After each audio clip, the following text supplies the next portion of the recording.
નમસ્કાર ખેડૂત મિત્રો, વિશ્વાસ એગ્રો એજન્સી રાણપુર ખેતી માહિતીની યુટ્યુબ ચેનલમાં હું ધુડાભાઈ સર્વ ખેડૂત મિત્રોનું હાર્દિક સ્વાગત કરું છું।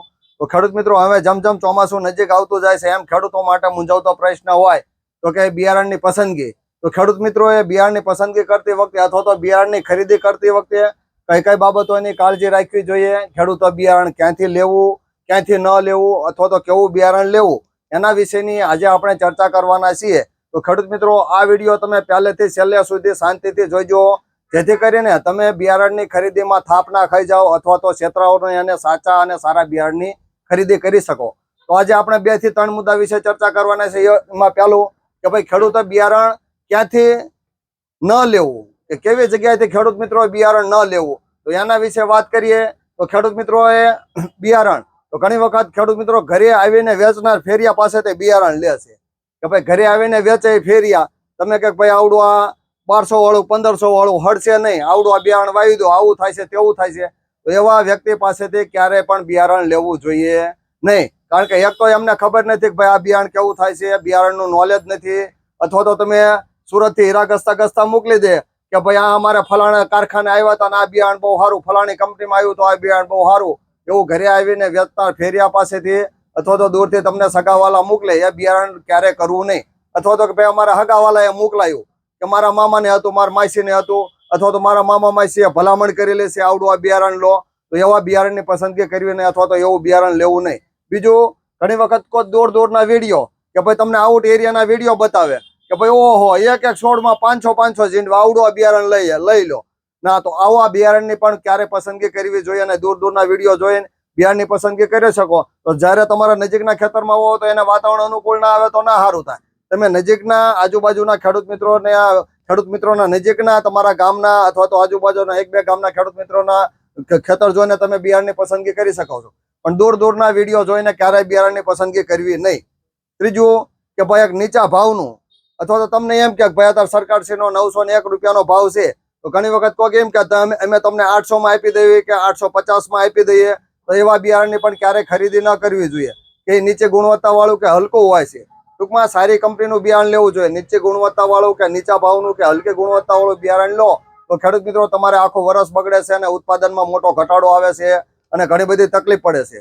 આ ઉપરાંત ઘણી વખત એવું થાય કે બિયારણને તાણ પડે તો કે ઊંચા ભાવનું કે કાળા બજારનું, તો ઘણી વખત ખેડૂત મિત્રો એમ કે ભાઈ આ ફલાણું નથી મળતું, ઢીકડું નથી મળતું, ઘણી વખત એમ કે અજીતનું બિયારણ નથી મળતું, સંકેતનું બિયારણ નથી મળતું, ફલાણી કંપનીનું બિયારણ નથી મળતું, વધારે પૈસા આપીને આપણે એનું એ જ બિયારણ લેવું છે, તો એવું પણ ક્યારેય બિયારણ લેવું જોઈએ નહીં, એટલે કે ઊંચા ભાવનું કે કાળા બજારનું પણ બિયારણ લેવું જોઈએ નહીં। તો ખેડૂત મિત્રો, આ વાત હતી તમે કે ભાઈ બિયારણ ક્યાંથી ના લેવું, એક તો ઘરે આવીને વેચનાર સગાવાલા પાસેથી અથવા તો દૂરના મામા માસી કે ફેરિયા વેચવા આવે એમની પાસે બિયારણ ના લેવું, અથવા તો ઘણી વખત દૂરના હગાવાલા આપણે ઓળખતા ના હોય કે ભાઈ તમારા મામાના હગા છે, તમારા માસીના હગા છે, એવા હગાવાલાની ભલામણથી પણ તમે બિયારણ લો તો સારું નથી થતું। દૂરના વિડીયો જોઈને પણ બિયારણ ના લેવું જોઈએ, નીચા ભાવનું કે હલકી ગુણવત્તા વાળું ના લેવું જોઈએ, અથવા તો ઘણી વખત એમ થાય ઈડરથી 500 કે 700 ની ઠેલી આપણે લઈ લેવીને વાવી દે, તો એવા હલકા ભાવનું કે હલકી ગુણવત્તા વાળું બિયારણને ક્યારે પણ ખરીદી કરવી ના જોઈએ।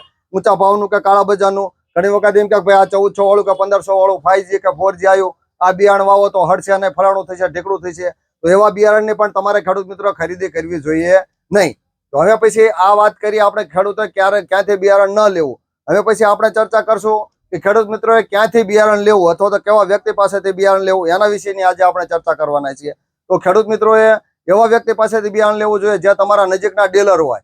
અહીંયા તમે જોઈ શકો છો જે ડીલરને સરકારશ્રીનું લાયસન્સ હોય, અહીંયા તમે જોઈ શકો છો કે જે સરકારી લાયસન્સ આપેલા હોય છે લાઈનમાં, એ છે બિયારણનું લાયસન્સ છે, જે સરકારશ્રી દ્વારા ખેતીવાડી અધિકારી દ્વારા લાયસન્સ આપવામાં આવે છે। એવા તમારે જે કોઈ ડીલર પાસેથી નજીકના લાયસન્સ ધારક ડીલર હોય એમની પાસેથી જ બિયારણની ખરીદી કરવી જોઈએ। ત્યારબાદ એ નજીકના ડીલર પાસેથી ખરીદી કરવી જોઈએ। આ ઉપરાંત એમનું લાયસન્સની તારીખ ગઈ નથી ને અથવા તો એમનું ચાલુ જ છે ને દુકાનનું લાયસન્સ ચાલુ જ છે ને એ ડીલર પાસેથી લેવું જોઈએ। ત્યારબાદ પાકા બિલ વાળું, અત્યારે અહીંયા જોઈ શકાય છે કે ભાઈ પાકું બિલ કેવું હોય, તો ઘણા બધા ખેડૂત મિત્રોને પ્રશ્ન હોય, તો ઉપર GST લખેલું હોય, દુકાનનું નામ લખેલું હોય, અહીંયા લખેલું છે કે ઉપર GST નંબર છે, દુકાનનું નામ છે, અને બિયારણની જાત, બિયારણનો વર્ગ, ઉત્પાદનની તારીખ, લોટ નંબર, પેકિંગ સાઇઝ, એ બધી જ બાબત લખી હોય એવી બિલ બુકમાં નિયત નમૂનામાં તમારે બિયારણ લેવું જોઈએ। ત્યારબાદ બિયારણના પેકેટ જોઈને પણ તમારે ખરીદી કરવી જોઈએ, ભાઈ કેવું પેકેટ હોય, તો પેકેટ ઉપર કઈ કઈ ડિટેલ લખેલી હોય એની પણ અહીંયા માહિતી આપવામાં આવેલી છે કે ભાઈ અહીંયા આપેલું છે કે ભાઈનો લેબલ નંબર છે, લોટ નંબર છે, ડેટ ઓફ ટેસ્ટ છે, ક્યારે ટેસ્ટ થયું છે, ક્યારે પેકિંગ થયું છે અને વેલિડ અપ છે અને ક્યાં સુધી ચાલે અને એમઆરપી કેટલી કે 901 રૂપિયાની એમઆરપી.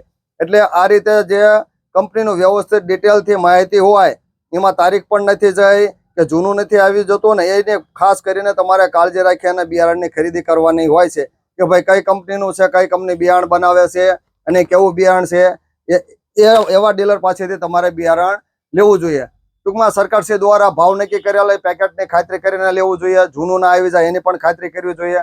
આ ઉપરાંત સરકારશ્રીનો 2025નો જે 901નો ભાવ છે એ ભાવ નક્કી કરેલો ભાવને પ્રિન્ટ મારેલું બિયારણ હોવું જોઈએ. ઘણી વખત જૂનું હોય તો કે ભાઈ 860 કે 864 વાળું બિયારણ જૂનું હોય તો ઉગતું નથી અથવા તો ઘણી વખત એમાં ખેડૂતને ખોટનો ભોગ બનવું પડે છે. તો ખેડૂત મિત્રો આ વાત હતી તમારે બિયારણ ક્યાંથી અને કેવું લેવું જોઈએ એના વિશેની. ઘણી વખત ઘણા બધા ડીલર એવા હોય છે કે ભાઈ બિયારણ તો ઘણું હોય પણ માહિતી હોતી નથી કે ભાઈ આ બિયારણ કેવું થાય છે. તો એવા સાચા ડીલર પાસેથી તમારે લેવું જોઈએ કે ભાઈ જે ડીલર એમ કે ભાઈ આ અજીત 177 ની ખાસિયતો શું છે એની માહિતી હોવી જોઈએ. ભાઈ મોટું ઝીંડવું છે, ઊંડું ખીલા મૂળ છે, રૂવાટી વાળું પાન છે, આનો ડાબકો 7 થી 8 ગ્રામનો થાય છે, છોડ સુકાતો નથી, પિયત બિન પિયત બંનેમાં ચાલે. તો એવા માહિતી વાળા ડીલર પાસેથી લેવું જોઈએ. ટૂંકમાં તમારા નજીકના સારા ડીલર ડિસ્ટ્રીબ્યુટર પાસેથી લેવું જોઈએ જે કંપનીના ઓથોરાઇઝ ડીલર હોય, જે પાકા બિલમાં માલ વેચતા હોય, નિયત નમૂનાની બિલ બુક હોય. તો ખેડૂત મિત્રો આટલી બાબતોની જો તમે કાળજી રાખો તો બિયારણમાં તમારે ક્યારે પણ છેતરાવાનો વારો આવે નહીં અને સાચું અને સારું બિયારણ મળી રહે.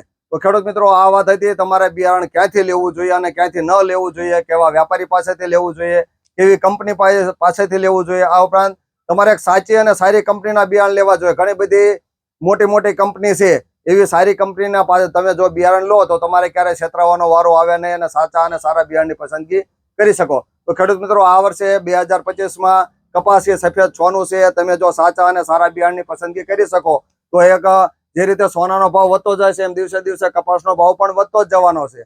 તો જો તમે સાચા અને સારા બિયારણની પસંદગી કરી હોય તો તમને ઘણો બધો ફાયદો થાય. તો આ વર્ષે 2025નું વર્ષ સારું રહેવાનું છે અને કપાસના ભાવ પણ સારા રહેવાના છે એવી આશા સાથે આપણે સાચા ડીલર પાસેથી બિયારણ લઈએ, સારી કંપનીનું બિયારણ લઈએ અને વધુ ઉત્પાદન આપે અને ઓછા ખર્ચે વધુ ઉત્પાદન આપે એવા બિયારણની પસંદગી કરીએ એવી આશા સાથે હવે આપણે નવો વિડીયો બનાવીએ. ત્યાં સુધી અમને રજા આપો. આવજો. આભાર. જય જવાન, જય કિસાન અને જય વિજ્ઞાન.